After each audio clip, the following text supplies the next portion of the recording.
Accueillie à l'entrée de la ville de Doba par le gouverneur du Logone oriental, la délégation ministérielle composée du ministre d'État, ministre de la Production et de la Transformation agricole, Laokoy Kourayo Medar, et celui des hydrocarbures et de l'énergie, Ndjela Somlebe Madjal, a eu une séance de travail avec les corporations civiles et militaires de la province du Logone oriental.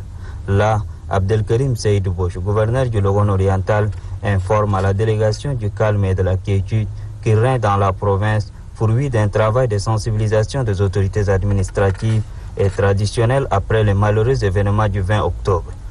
Ministre d'État, ministre de la Production et de la Transformation agricole, l'objectif de cette tournée dans la zone méridionale, mandatée par les plus hautes autorités de transition, vise à compatir avec les différentes familles touchées par les incidents du 20 octobre et de véhiculer le message de la paix, axe prioritaire de la transition. On n'accède jamais au pouvoir par la violence. Jamais. Un homme politique digne de ce nom peut chercher à convaincre par ses idées, par son programme politique, par son projet de société, par son comportement. C'est à partir de ces éléments cités qu'un homme politique peut attirer vers lui des adhérents. Et nous ne voulons pas que des innocents perdent la vie pour quelque chose qu'ils ne connaissent pas. Les instigateurs de cette marche ont disparu 2 jours avant le début des hostilités. Mais un leader politique, sachez que moi-même qui suis là, je suis de l'opposition, mais en cette phase de transition, il n'y a pas un parti politique au pouvoir, c'est la transition. Propos soutenus par le ministre des Hydrocarbures et de l'Énergie, Ndjela Somlebe Madjal, qui appelle les chefs traditionnels et leaders religieux à contribution afin de sensibiliser la jeunesse pour l'amour de la patrie et de l'unité nationale.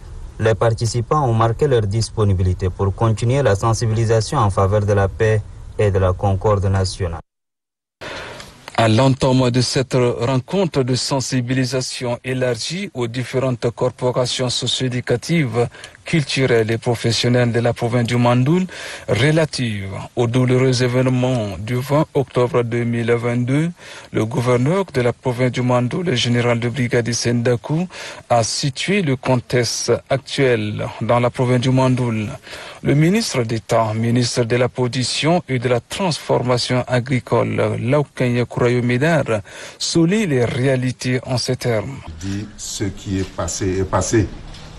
Nous devons désormais voir devant nous comment colmater les brèches pour que la paix définitive revienne dans cette ville.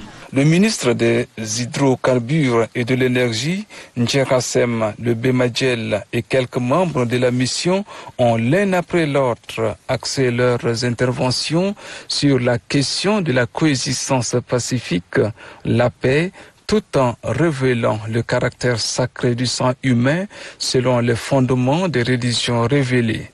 Une série de questions a permis à l'assistance de comprendre les enjeux des actes de vandalisme avec ses effets collatéraux sur la vie sociale et économique d'un pays ou d'une province.